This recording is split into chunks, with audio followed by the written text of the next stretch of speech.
നമ്മുടെ big boss ഇന്ന് അനുമോളെ കൺഫെഷൻ റൂമിലോട്ട് വിളിച്ചു. ബിഗ് ബോസ് വിളിച്ചതിൻ്റെ കാരണം എന്താണെന്ന് ചോദിച്ചാൽ, ഫിനാലെ അടുക്കാൻ വേണ്ടിയിട്ട് ഇനി വെറും 2 ആഴ്ച കൂടെ ബാക്കിയുള്ളൂ. അനുമോള് വീട്ടിനകത്ത് ഭയങ്കരമായിട്ട് ഡൗൺ ആയിട്ടാണ് 2 ദിവസമായിട്ട് ഇരിക്കുന്നത്. ആ നൂറ അതിലായിട്ടുള്ള ഇഷ്യൂസിന് ശേഷം, അല്ലെങ്കിൽ വീട്ടുകാരോടുള്ള പ്രശ്നങ്ങൾക്ക് ശേഷം ഭയങ്കര ഡൗൺ ആയിട്ടാണ്. അപ്പോൾ ബിഗ് ബോസ് അതിനുള്ള റീസൺ അനുമോളോട് ചോദിക്കുമ്പം അനുമോൾ പറയാണ്, ബിഗ് ബോസിന് അറിയാമല്ലോ അവിടെ എന്തൊക്കെയാണ് നടന്നതെന്നുള്ളത്. അപ്പം അതിൻ്റെ കാരണം കൊണ്ടാണ് ഞാൻ ഡൗൺ ആയിട്ടിരിക്കുന്നത്. അത് മാത്രമല്ല, ഞാൻ വിശ്വസിച്ച് എൻ്റെ ഫ്രണ്ട്സ് ആയിരുന്നപ്പോൾ ഞാൻ പറഞ്ഞ പല കാര്യങ്ങളും എൻ്റെ അടുത്ത് വഴക്കുണ്ടാക്കുമ്പോൾ ഞാൻ സ്നേഹിച്ച വ്യക്തികൾ അതെടുത്ത് ഉപയോഗിക്കുന്നു. നമ്മുടെ ആദിലെ നൂറയെക്കുറിച്ചാണ്. അതായത് അനുമോൾക്ക് ഏറ്റവും അധികം വിഷമമായത് എന്താണെന്ന് വെച്ച് കഴിഞ്ഞാൽ, അനുമോൾ PR എന്നൊരു കാര്യത്തെക്കുറിച്ച് ആദിലോടും നൂറയോടും സംസാരിച്ചിട്ടുണ്ട്. അത് ആദിലെ നൂറയും കഴിഞ്ഞ ദിവസം രാത്രിയിൽ അത് പറയുന്നുണ്ടായിരുന്നു. അനുമോൾ പറഞ്ഞ കാര്യമല്ലേ നമ്മൾ പറഞ്ഞോളൂ എന്ന്. ഇത് തന്നെയാണ് അനുമോളുടെ പ്രശ്നം. ഏറ്റവും വലിയ വിഷമം എന്ന് പറഞ്ഞാൽ ഇത് തന്നെയാണ്. അനുമോൾ അവരുടെ അടുത്ത് മാത്രമായിട്ട് പറഞ്ഞൊരു കാര്യം, ഒരു പ്രശ്നം വന്നപ്പോൾ അവർ അതെടുത്ത് അവിടെ ഉപയോഗിച്ചു. മറ്റുള്ളവർ തന്നെക്കുറിച്ച് പറയുന്ന പല അപവാദങ്ങളും അത് സത്യമാണെന്ന് പ്രൂവ് ചെയ്യുന്ന രീതിയിൽ അനുമോളെ അവരുടെ മുൻപിലേക്ക് ഇട്ട് കൊടുക്കുകയാണ് ആദിലെ നൂറയും ചെയ്യുന്നത് എപ്പോഴും. ഇതിനു മുൻപേ നെവിൻ വെള്ളം കോരിയൊഴിച്ച സമയത്ത് ഒരു വാക്കുകൊണ്ട് പോലും പ്രതികരിക്കാത്ത ഒരാളാണ് ആദില. എന്ത് ഫ്രണ്ടാണ് അനുമോളുടെ ആദില? ഒരു ഫ്രണ്ടും അല്ല. ശരിക്കും ഈ അനുമോൾ പറഞ്ഞതുപോലെ തന്നെ അനുമോളുടെ ഫെയിം കണ്ടുകൊണ്ട് മാത്രം കൂടെ നിന്ന 2 വ്യക്തികളാണ് ആദിലെ നൂറ്.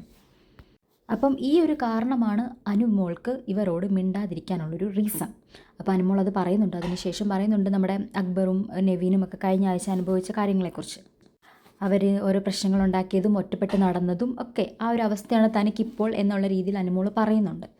അതേ സമയത്ത് പുറത്ത് നൂറ തന്നെത്താനെ ക്യാമറയിൽ നോക്കി സംസാരിക്കുകയാണ്. എപ്പോഴും പറയും അനുമോൾ ഡ്രാമയാണ്, അനുമോൾ തന്നെ സംസാരിക്കുന്നു, ക്യാമറ സ്പേസ് ഉണ്ടാക്കുന്നു. ഈ ആദിലെ നൂറയും ജനങ്ങളെ കേൾക്കാൻ വേണ്ടി അവിടെ ഇരുന്ന് എന്തൊക്കെ കാര്യങ്ങൾ സംസാരിക്കാറുണ്ടെന്നറിയാം. അവർ പരസ്പരം സംസാരിക്കുന്ന പല കാര്യങ്ങളും അവർ തമ്മിൽ സംസാരിക്കുന്ന കാര്യങ്ങളല്ല. അവർ ജനങ്ങളെ കേൾക്കാൻ വേണ്ടി അവരെടുത്തിരുന്ന കാര്യങ്ങളാണ്. ഈവൻ അനുവിൻ്റെ കാര്യമായപ്പോലും അവർക്കറിയാം അനു എന്താണ് അവരുടെ PR-നെ കുറിച്ച് പറഞ്ഞിട്ടുള്ളതെന്ന്. പക്ഷെ അവരതങ്ങ് എക്സ്പ്ലെയിൻ ചെയ്യുക. അനു ഇങ്ങനെയല്ലേ നമ്മുടെ അടുത്ത് പറഞ്ഞത്, PR-ന് ഇത്ര കൊടുത്തിട്ടുണ്ട്, PR അങ്ങനെ ചെയ്തിട്ടുണ്ട്, ഇങ്ങനെയല്ലേ അനു ചെയ്തതെന്നുള്ളത് അവളുടെ അടുത്ത് അനു പറഞ്ഞിട്ടുണ്ടെന്നുള്ളത് അവർ ജനങ്ങളിലേക്ക് എത്തിക്കാൻ വേണ്ടി അവർ പരസ്പരം കമ്മ്യൂണിക്കേറ്റ് ചെയ്യുക. ഈ പറയുന്ന 2 ആൾക്കാരാണ് അനുവിനെ അവിടെ കുറ്റം പറഞ്ഞത്. എന്നിട്ട് നൂറ പറയുകയാണ്, ബിഗ് ബോസ് അനുവിനെ സീക്രട്ട് റൂമിലോട്ട് വിളിച്ചത് കൺഫെഷൻ റൂമിലോട്ട് വിളിച്ചത് സീക്രട്ട് ടാസ്ക് കൊടുക്കാനായിരിക്കും. അനു എന്തായാലും ഞങ്ങളുടെ കൂടെ ചെയ്യില്ല, അത് അനീഷേട്ടനെ വെച്ച് ചെയ്യുള്ളൂ, എന്താണ് ബിഗ് ബോസ് ഇങ്ങനെ എന്നുള്ള രീതിയിൽ നൂറ വിഷമിക്കുകയാണ്. പിന്നെ ഈ അവസാന നിമിഷമല്ലേ ഇനി സീക്രട്ട് ടാസ്ക് കൊടുക്കാൻ പോകുന്നത്.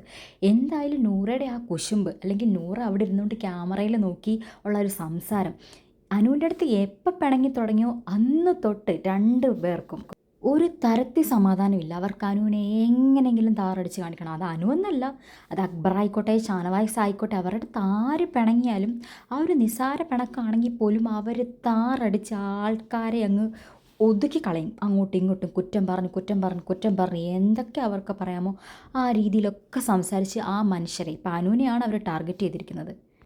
എത്രയോ പ്രശ്നങ്ങൾ ഇവിടെ ഉണ്ടായി. ഒരിക്കൽ പോലും അനു ചെന്നിട്ട് മറ്റുള്ളവരുടെ അടുത്ത് ഈ അതിലാനൂറയുടെ കുറ്റം പറഞ്ഞിട്ടുണ്ടോ? എന്തോരം അനീഷേൻ്റെ അടുത്ത് പോലും അനു പറയാറില്ല.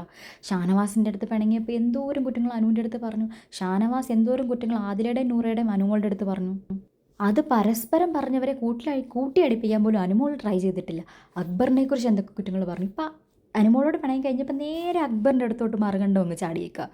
ഇപ്പം അനുമോളി മിണ്ടിക്കഴിഞ്ഞാൽ അക്ബറിൻ്റെ ഭാഗത്തുനിന്ന് എന്തെങ്കിലും ഒരു ഇത് കണ്ടു കഴിഞ്ഞാൽ അക്ബറിനെ അപ്പം തന്നെ വെട്ടിയിടും. ഇതാണ് ആദിലയുടെ നൂറയുടെ സ്വഭാവം. ഇത് നിങ്ങൾ കാണാതെ പോകരുത്. ഒരിക്കലും അവർ ഡിസേർവ് ചെയ്യുന്നില്ല ഫൈനൽ 5.